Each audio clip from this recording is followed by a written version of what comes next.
En février 2019, l'école Steiner à Bienne est temporairement fermée avec l'accord du médecin cantonal. La raison, 14 enfants ont attrapé la rougeole. En Suisse, vacciner les enfants n'est pas obligatoire, mais la pratique est très courante. Il n'en a pas toujours été ainsi.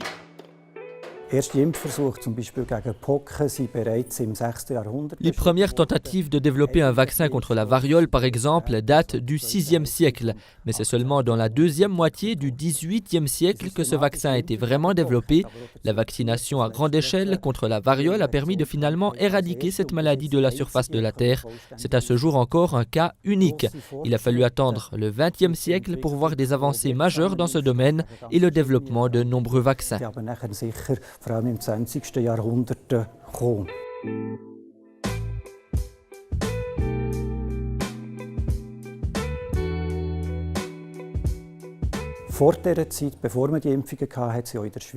Avant cette époque, il y avait chaque année en Suisse des milliers de personnes qui étaient touchées par des maladies infectieuses. Certaines en mouraient. On estime qu'il y avait chaque année 3000 cas de diphtérie, quelques 6 à 700 cas de poliomyélite et 50 décès à cause du tétanos. Les vaccins ont donc été une avancée majeure dans le domaine médical et peuvent sauver des vies. Pour comprendre comment fonctionne un vaccin, nous nous sommes approchés de Christophe Eby, infectiologue à l'hôpital de Lille à Berne.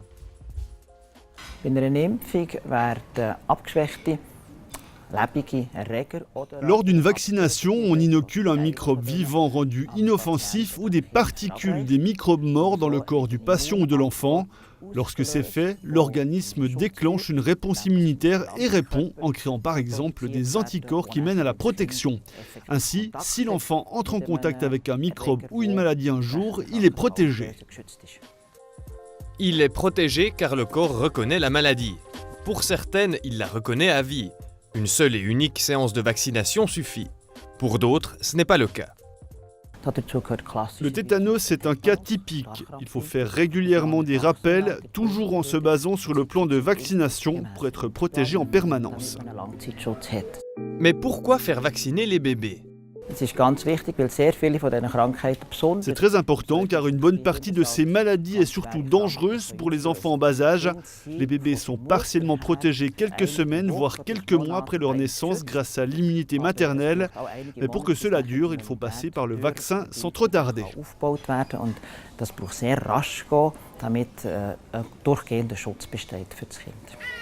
Karine Imad, assistante en soins et santé communautaire, a fait vacciner ses enfants chez son médecin de famille.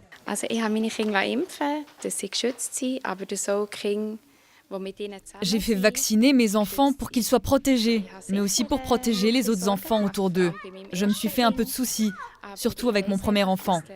Mais je suis consciente que les effets secondaires sont moins importants que s'ils attrapaient une maladie infectieuse. Ce serait bien pire. Als Nebenwirkung von einer Impfung. Der Kinderarzt von meinen Kindern hat mich sehr gut beraten und hat. Le pédiatre de mes enfants nous a très bien accompagnés. Pour chaque vaccination, nous avons pu avoir une discussion. Il nous a expliqué pourquoi il fallait tel ou tel vaccin, quels pouvaient être les effets secondaires. Nous nous sommes mis d'accord, mon mari et moi, pour vacciner nos enfants.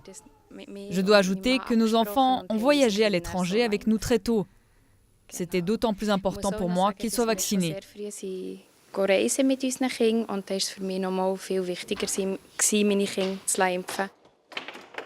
Rodolphe Vigier encourage les parents qui se questionnent sur la vaccination à chercher conseil auprès de leur pédiatre ou d'autres spécialistes du domaine. Impfungen und Impfberatungen sind wichtiger und regelmäßiger Teil im Rahmen der Vorsorge. Les consultations concernant la vaccination forment un aspect important et courant des examens préventifs dans les cabinets des pédiatres. Ainsi, la plupart des enfants qui viennent à l'hôpital pour des maladies aiguës sont déjà vaccinés. Si malgré tout un enfant arrive et qu'il lui manque un vaccin ou l'autre, ce ne serait de toute façon pas le bon moment pour pallier ce manque. Car lors de maladies aiguës, de fièvre par exemple, il ne faut pas faire de vaccin. Mais le thème est souvent abordé, que ce soit à la clinique pour enfants ou au service des urgences.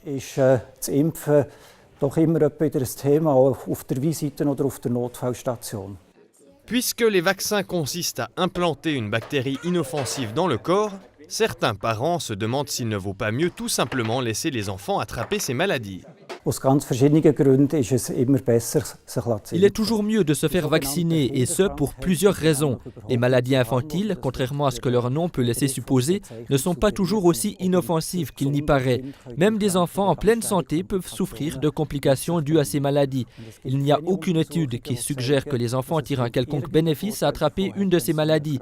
Il n'existe pas non plus de données laissant penser que les enfants vaccinés souffrent d'un manque quelconque ou ne peuvent pas se développer correctement. Irgendwelche gesundheitlichen Nachteile hätten oder ihre Entwicklung verändert wären. Quant à une hygiène de vie saine ou un système immunitaire fort, il ne constitue pas une défense suffisante contre les maladies infectieuses. Un vaccin ne fait pas que protéger la personne elle-même, il empêche la propagation de la maladie au sein de la population. Ainsi, les gens qui ne peuvent pas, pour des raisons de santé, se faire vacciner ont nettement moins de risques d'être touchés. Cet effet s'appelle immunité grégaire ou immunité communautaire, car une grande partie de la population est protégée. De nos jours, une minorité de la population reste sceptique face au vaccin. Certains sont même totalement contre. De nombreux groupes anti-vaccins se sont d'ailleurs formés sur les réseaux sociaux. C'est un problème qui comporte de nombreuses facettes. Il y a plusieurs raisons là derrière. Il est important de savoir que c'est une minorité de la population qui est sceptique. Plus de 90% des parents font vacciner leurs enfants.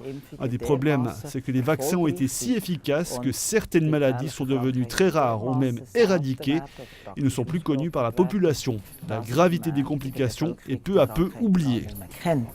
Und entsprechend auch der Respekt vor den Komplikationen langsam vergisst.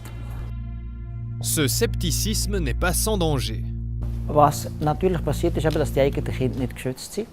Das ist mal grundsätzlich ein Risiko für jedes Kind. Dass es beispielsweise, wie wir jetzt gerade gesehen haben, le risque est que les enfants soient moins nombreux à être vaccinés. Nous avons l'exemple des enfants non vaccinés qui ont été atteints par la rougeole récemment.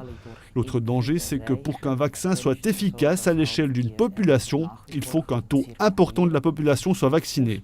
Sinon, les microbes peuvent continuer à circuler dans la population et risquent d'infecter des personnes qui ne peuvent pas être vaccinées à cause d'une autre maladie, par exemple. Plus il y a de gens vaccinés, moins il y a de risques. Besonders einem Risiko ausgesetzt sind, das man vermindern oder verhindern, wenn alle geimpft wären. La Suisse a son propre plan de vaccination, c'est-à-dire la liste des vaccins qui sont recommandés pour toutes les tranches d'âge. Ces documents sont émis par l'Office fédéral de la santé publique et sont facilement accessibles sur Internet. Le plan de vaccination est régulièrement mis à jour. Celui pour 2019 comporte quelques nouveautés. Le plan de vaccination 2019 comporte des changements pour les enfants en bas âge. Le vaccin de base, qui est un vaccin combiné contre plusieurs maladies, est désormais réalisé en 3 fois contre 4 auparavant. La deuxième nouveauté, c'est que le vaccin contre la rougeole, les oreillons et la rubéole peut être fait au 9e et au 12e mois. Avant, on le faisait au 12e et au 15e mois. Avec ce changement, on est sûr que l'enfant est protégé assez tôt. Moins de piqûres ne signifie pas moins de protection. Le but est de faire assez de rappels pour protéger efficacement, mais aussi de ne pas en faire trop inutilement. On a accumulé assez d'expérience en voyant ce qui se fait dans d'autres pays comme l'Italie, les Pays-Bas ou les pays scandinaves. On s'est rendu compte qu'une dose de moins permet d'atteindre le même degré de protection, mais il est important d'effectuer les injections restantes en respectant le bon intervalle de temps. Certains États américains appliquent le concept « no shot, no school ». Les enfants sont obligés de se faire vacciner pour aller à l'école. En Suisse, cette situation n'est pas envisageable. Non, de nos jours, une telle mesure est hors de question.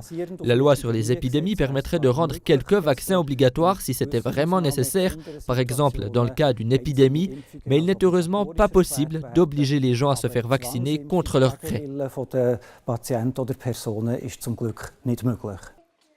Se faire vacciner n'est donc pas une obligation, mais c'est un geste pour soi et pour ses semblables.